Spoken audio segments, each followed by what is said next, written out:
श्रीरामपुर एक छोटा सा गांव था। इस गांव के अधिकतर लोग किसान थे। इन्हीं में से एक था केशव। केशव बहुत ही मेहनती था। वो ज्यादा से ज्यादा समय अपने खेतों में काम करने में बिताया करता था और सूर्यास्त के बाद ही घर लौटता था। दरवाजे पे उसकी बेटी चुटकी उसका इंतजार किया करती थी। पापा आ गए, पापा आ गए। और अपने पापा को देखते ही उसे लिपट जाती थी। आप आ गए पापा, मैं आप ही का इंतजार कर रही थी पापा। पता है आज स्कूल में हमें पेड़ लगाना सिखा रहे थे। फिर क्या, मुझे तो पहले से ही पेड़ लगाना आता था। टीचर ने पूछा कि चुटकी तुझे ये सब कैसे आता है, तो मैंने गर्व से बोला कि मेरे पापा किसान है। अरे वाह, ये हुई ना बात। सबने मेरे लिए तालियां बजाई और टीचर ने मुझे चॉकलेट भी दी। बढ़िया है। वैसे तेरी माँ ने आज खाने में क्या बनाया है? दाल चावल और गोभी की सब्जी। फिर से गोभी की सब्जी? अरे छुटकी, तुम्हें तो गोभी की सब्जी खानी चाहिए। ये सब्जी तुम्हारे पापा ने उगाई है। फिर तो मैं जरूर खाऊंगी। मैं अभी खाना लगाती हूँ। कोमल ने सबके लिए खाना लगाया और फिर तीनों ने एक साथ बैठकर हंसी खुशी खाना खाया। अगली सुबह बिन मौसम बरसात शुरू हो गई। अब क्या होगा? ऐसे ही अगर ये बरसात बरसती रही तो सारी फसल बर्बाद हो जाएगी। आप चिंता मत कीजिए, भगवान जी हमारी मदद करेंगे। जल्दी बरसात रुक जाएगी। उम्मीद है। लेकिन होने को कुछ और ही मंजूर था। बरसात बढ़ते ही जा रही थी। कुछ ही घंटों में गांव में पानी भरने लगा और जल्द ही खेतों में भी पानी भरने लगा। सारे किसान परेशान हो गए। अब क्या होगा? सारी फसल बर्बाद हो गई। अब तो भगवान ही हमारी मदद कर सकता है। केशव ने अपनी फसल देखी जो पूरी पानी में डूबी थी। वो परेशान हो गया। वो भीगते हुए घर लौटा। कोमल, समझ नहीं आ रहा है कि अब क्या होगा। सारे किसानों की फसल पानी में डूबकर बर्बाद हो गई है, हमारी भी। हे राम, अब हम क्या करेंगे? पानी उतरे तो नई फसल लगाने की सोच सकते हैं। अब और कोई रास्ता नहीं।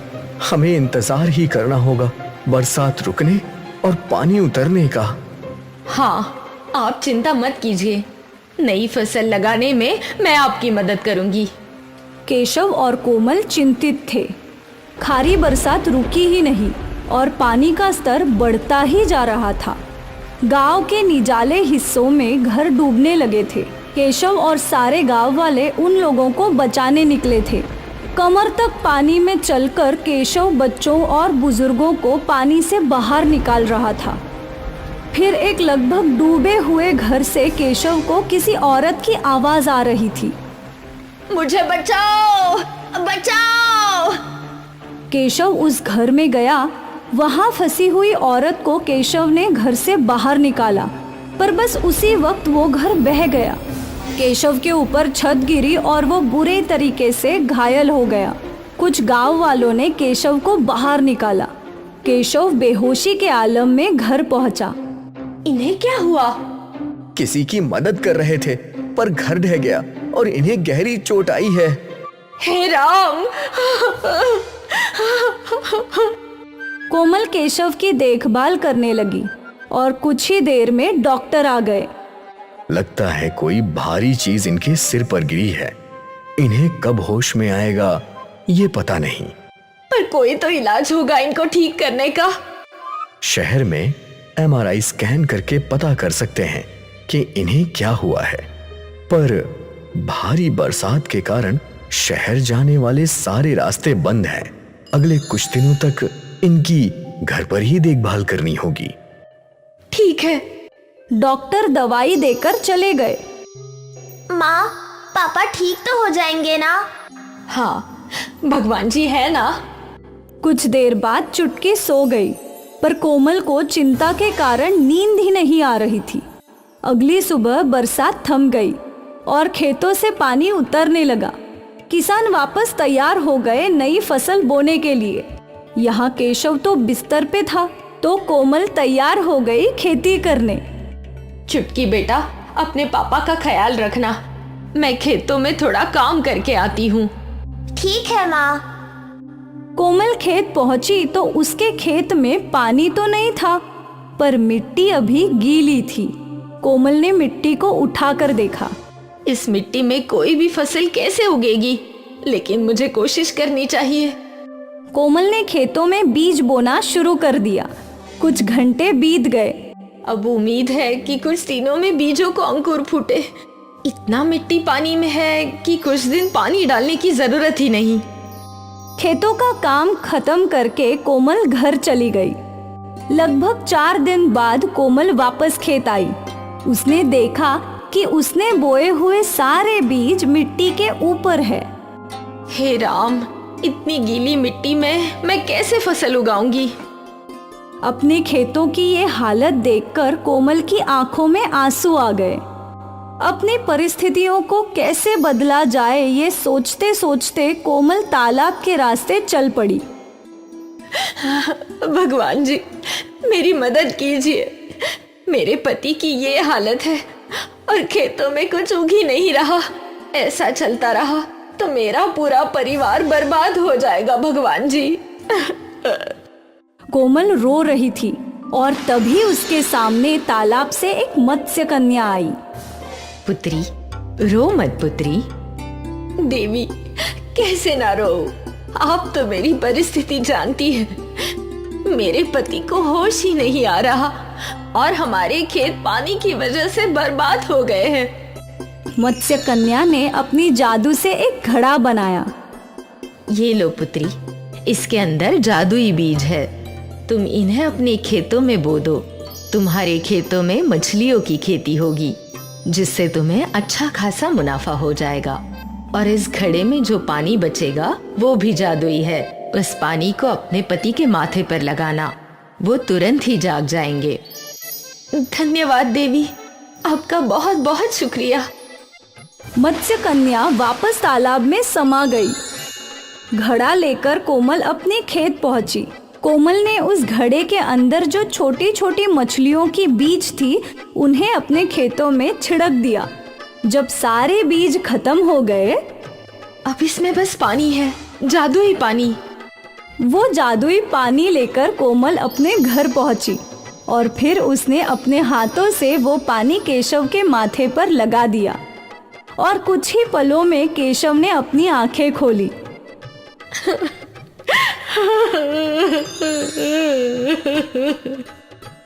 कोमल, छुटकी। पापा। चुटकी ने अपने पिता को गले लगाया।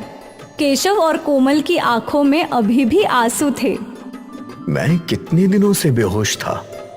5 दिनों से आपको होश इस जादुई पानी से आ गया है। कोमल ने केशव को जादुई पानी और मत्स्य कन्या की घटना बताई। मछलियों की खेती? हाँ, मैंने बीज बिखेर दिए हैं। ठीक है, खेत चलो, देखते हैं। जब तीनों खेत पहुंचे तो वहां जमीन में मछलियां लगी हुई थी। ये तो अद्भुत है। हाँ, उस देवी ने कहा था कि इस फसल से हमारा अच्छा खासा मुनाफा होगा। हाँ बिल्कुल। केशव और कोमल ने सारी मछलियां जमीन से बाहर निकाली। फिर इन मछलियों को बेचकर उन दोनों का अच्छा खासा मुनाफा हो गया। सोचा नहीं था कि उस बाढ़ के बाद हमको पेट भर के खाना भी नसीब होगा, पर ये देखो, हमें इतने सारे पैसे मिल गए। ये सब उस जादुई मत्स्य कन्या की कृपा है। केशव और कोमल ने उस मत्स्य कन्या का धन्यवाद किया। केशव ने बाढ़ में फंसे लोगों की मदद की और मत्स्य कन्या ने केशव और उसके परिवार की मदद की। इसलिए कहते हैं, कर भला तो हो भला। विष्णु ने अपने समाज के बाहर शादी की थी, इसलिए उसे गांव से दूर रहने की सजा मिली थी। विष्णु अपर्णा अपनी बेटी पल्लवी के साथ खाड़ी के पास रहते थे। रोज सवेरे विष्णु मजदूरी के लिए दूसरे गांव निकल जाया करता था। रास्ते में वो पल्लवी को भी उसके स्कूल छोड़ता था। यहाँ घर में अपर्णा अकेली रहती थी।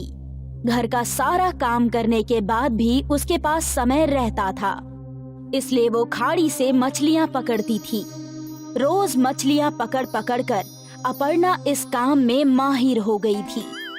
अब वो अपने हाथ से ही मछलियाँ पकड़ सकती थी। ये हुई ना बात, आज तो मछली फ्राई पकाऊंगी।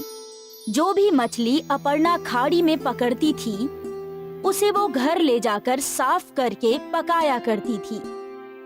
खुशबू तो बहुत अच्छी आ रही है, उम्मीद है स्वाद भी अच्छा ही होगा।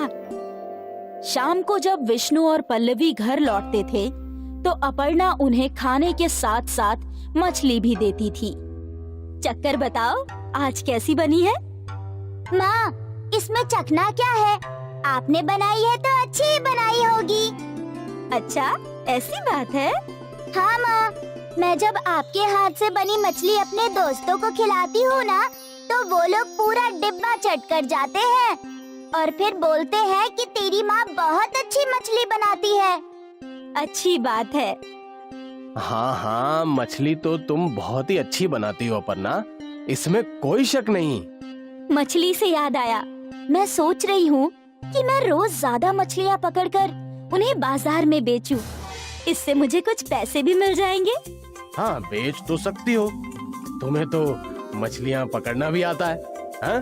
तो कल से ही काम की शुरुआत करती हूँ। अगले दिन अपर्णा ने कई सारी मछलियाँ पकड़ी और फिर उन्हें एक टोकरी में रखकर बाजार की तरफ चल पड़ी। ताजा ताजा मछलियाँ, आज की पकड़ी है, बिल्कुल ताजा मछलियाँ हैं। मीठे पानी की मछलियाँ हैं क्या? नहीं दीदी, खारे पानी की मछलियाँ हैं, खाड़ी की। नहीं नहीं, मुझे नहीं चाहिए। कई लोग अपर्णा के पास मछलियाँ देखने आए, लेकिन बहुत ही कम लोगों ने मछलियाँ खरीदी। ये देखकर अपर्णा निराश हो गई। कोई बात नहीं, आज का पहला दिन है, हो सकता है कि कुछ दिनों में मछलियों की बिक्री अच्छी हो। अपर्णा ने खुद को दिलासा दिया और टोकरी लेकर घर की ओर निकल गई।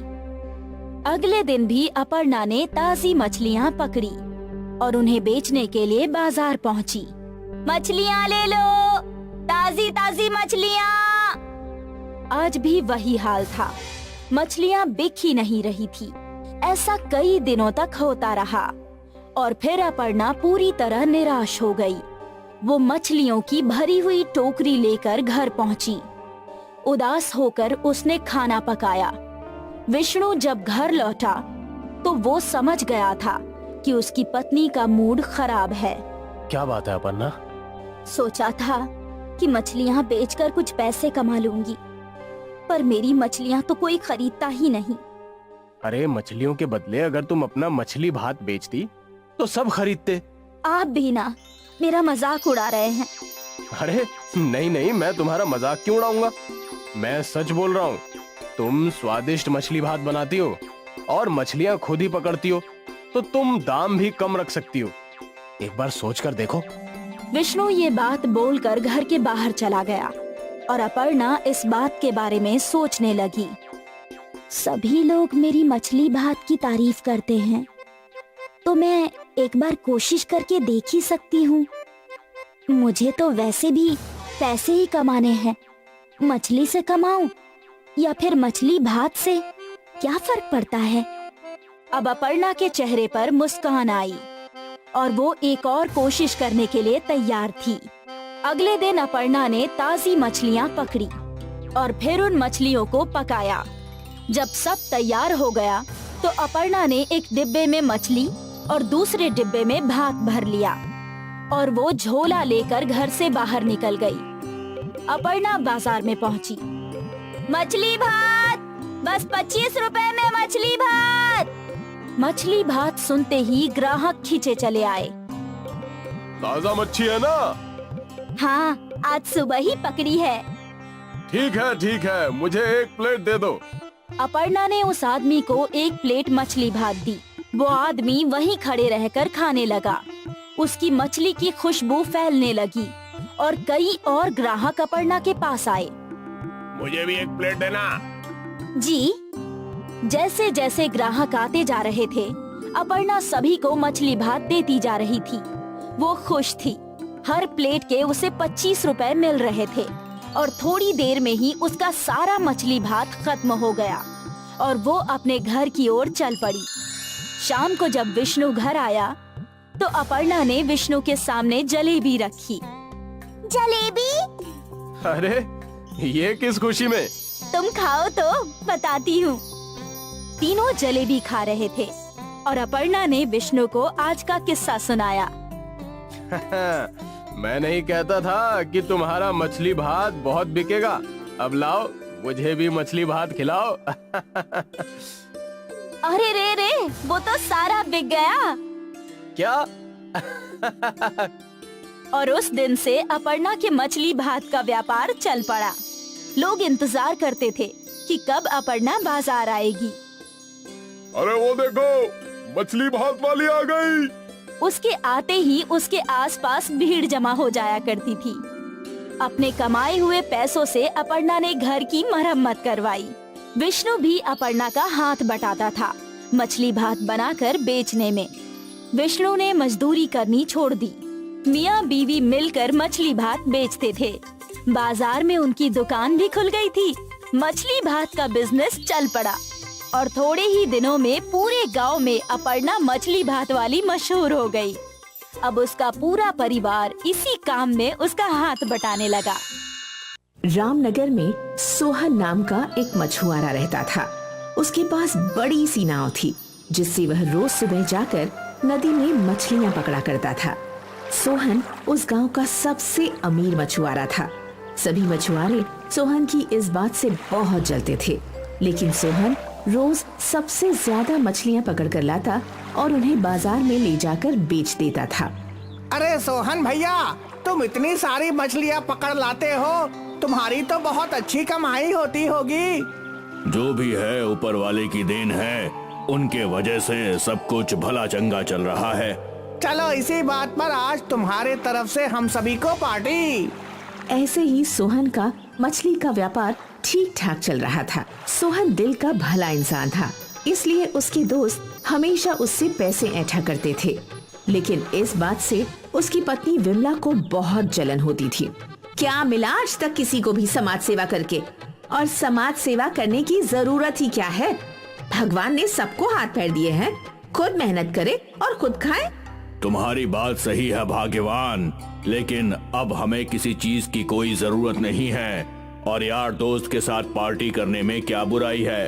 ये सब दिखावा है, दिखावा। जरूरत के वक्त कोई साथ नहीं देता। एक दिन सोहन का पुराना मित्र रमेश सोहन से मिलने आता है। रमेश हमेशा से सोहन के पैसों पर नजर गड़ाए बैठा रहता था। क्या बात है, तुमने तो बहुत आलीशान घर बना लिया है, लेकिन क्या बताऊं, मेरा बिजनेस में बहुत नुकसान हो गया है। 2 वक्त की रोटी भी बड़ी मुश्किल से मिल रही है। ये तो बहुत ही बुरा हुआ। तुम्हें कुछ भी जरूरत हो तो मुझे बताना। लेकिन रमेश भाई साहब, आपके कपड़े और जूते देखकर तो ऐसा बिल्कुल नहीं लग रहा जैसे आपको खाने की कमी हो रही है।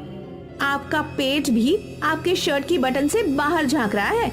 ये सब तो पहले का है, हमारे पास नया खरीदने के लिए पैसे कहाँ हैं? सोहन रमेश को रोता देखकर उसे कुछ पैसे उधार दे देता है।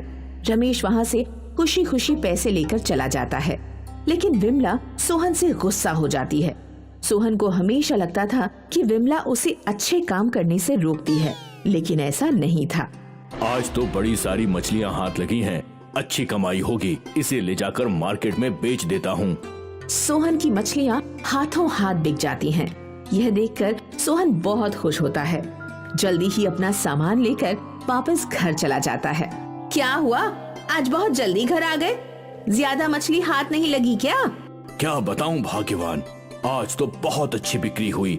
सारी मछलियाँ हाथों हाथ बिक गईं। थोड़ी देर बाद सोहन के घर के बाहर लोगों की भीड़ जमा हो जाती है और सभी सोहन मुर्दाबाद चिल्ला रहे थे। सोहन और विमला को समझ में नहीं आता है कि ये हो क्या रहा है। ये लोग ऐसे क्यों चिल्ला रहे हैं? पता नहीं, चलो बाहर चलकर देखते हैं। सोहन और विमला बाहर जाते हैं। वहाँ लोग काफी आक्रोशित थे। क्या हुआ भाई लोग, आप लोग इतने गुस्से में यहाँ पर क्यों चिल्ला रहे हैं? तुम्हारे तुम्हारी मछलियाँ खाकर यहाँ सब लोगों के परिवार वाले बीमार हो गए हैं और कुछ लोग तो अस्पताल में भर्ती हैं। ऐसा कैसे हो सकता है? मैं तो हमेशा की तरह नदी से ताजा मछलियाँ पकड़ कर लाया था। वो सब हम नहीं जानते हैं। तुमको इन सब का पैसा वापस करना पड़ेगा और तो और सबकी बीमारी का खर्चा उठाना पड़ेगा और मुआवजा भी देना पड़ेगा। सोहन को समझ में ही नहीं आ रहा था कि ये कैसे हो सकता है, लेकिन सोहन बहुत नेक दिल इंसान था, इसलिए वो सभी का पैसा वापस कर देता है और उनके बीमार रिश्तेदार को देखने अस्पताल भी जाता है। अब हमारे पास ज्यादा पैसे नहीं बचे हैं, सारे पैसे मछली खाकर बीमार पड़े लोगों को देने पड़े। अब बस ये घर और मेरी नाव बची है। नाव बेच देंगे तो फिर कमाएंगे कैसे? हमें ये घर बेचना पड़ेगा। ठीक है, हम तो अपनी जिंदगी तुम्हारे साथ नाव के ऊपर भी काट लेंगे। सोहन अपना घर बेच देता है। सोहन और विमला अपनी नाव पर जाकर रहने लगते हैं। सोहन हर रोज की तरह मछली पकड़कर बाजार में बेचने ले जाता है। मछली ले लो, ताजी मछली। पूरा दिन निकल जाता है, लेकिन सोहन की एक भी मछली नहीं बिकती है। सोहन पूरी तरह से निराश हो जाता है। अरे सोहन, तुम्हारी अभी तक एक भी मछली नहीं बिकी। क्या बताऊं, सुबह से कोशिश कर रहा हूं, लेकिन कोई मछली नहीं खरीद रहा। सभी कोई तुम्हारी मछली से डर गए हैं। सभी को अपनी जान प्यारी है। कोई भी अपनी बीवी बच्चों को बीमार थोड़ी ना करना चाहता है। लेकिन उसमें हमारी कोई गलती नहीं थी और हम इस गलती को सुधार चुके हैं। लेकिन हम लोग तुम पर भरोसा करें भी तो कैसे?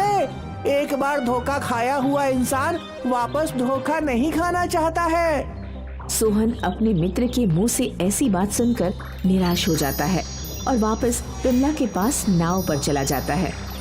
क्या हुआ? आज आने में बहुत देर हो गई। लगता है अच्छी कमाई हुई है। ऐसा कुछ भी नहीं है।